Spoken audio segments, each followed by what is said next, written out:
మనుషుల పేరునే గొప్ప గొప్పగా కోరుకుంటున్నప్పుడు నీ పరలోకపు తండ్రి నాడే నీకు అన్ని ఇస్తున్నాడే, ఆయన పేరు గొప్ప కోసం రోజులు మీరు ఏం చేస్తున్నారు ఆలోచించండి. ఏం చేస్తున్నారు? ఏమీ లేదు. ఇచ్చింది 3 పూట్ల గట్టి తినడం, ఏమండి ఈ తిన్న కష్టం అంతా అరిగిపోవడానికి పని చేయడం, ఆ తర్వాత ఒళ్ళేసుకోవచ్చు మంచం మీద గుర్రు పెట్టి ఆంబోతులను నిద్రపోవడం. ఇదే కదా మనం చేస్తున్నాం.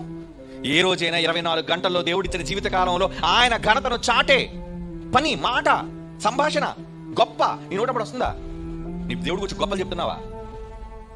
పిల్లల కోసం గొప్పలు చెప్తారు, భర్త కోసం గొప్పలు చెప్పుకుంటారు, ఏమండి అమ్మ నాన్నల కోసం గొప్పలు చెప్పుకుంటారు. మా నాన్నే లేకపోతే, మా అమ్మాయి లేకపోతే ఈరోజు మేము ఎలా ఉండేవాళ్ళం కాదండి. ఏమండి గొప్పలు చెప్పుకో, మనుషుల కోసం చెప్పుకో, కానీ దానివల్లే ప్రయోజనం లేదు. మనుషులు దండేసి దండం పెడతారు నీకు, కానీ దేవుడు పరలోకాన్ని ఇస్తాడు నీకు. ఆకాశపు వాకిళ్ళు నింపుతానంటున్నాడు ఆయన. మరి అంతగా ఇచ్చే దేవుని కోసం ఏ రోజు ఎవరు ఎంతమంది మాట్లాడగలుగుతున్నారు చెప్పండి? తెల్లవారి అనుకుని ఆవలింతతో ప్రారంభమయ్యి నోరు, అవునా? ఇందులోంచి వచ్చే మాటలు, ఎన్ని మాటలు నువ్వు దేవుడిని కనపరచగలుగుతున్నావు, ఎన్ని సందర్భాల్లో దేవుడు పొగడగలుగుతున్నావు నీ నోటితో?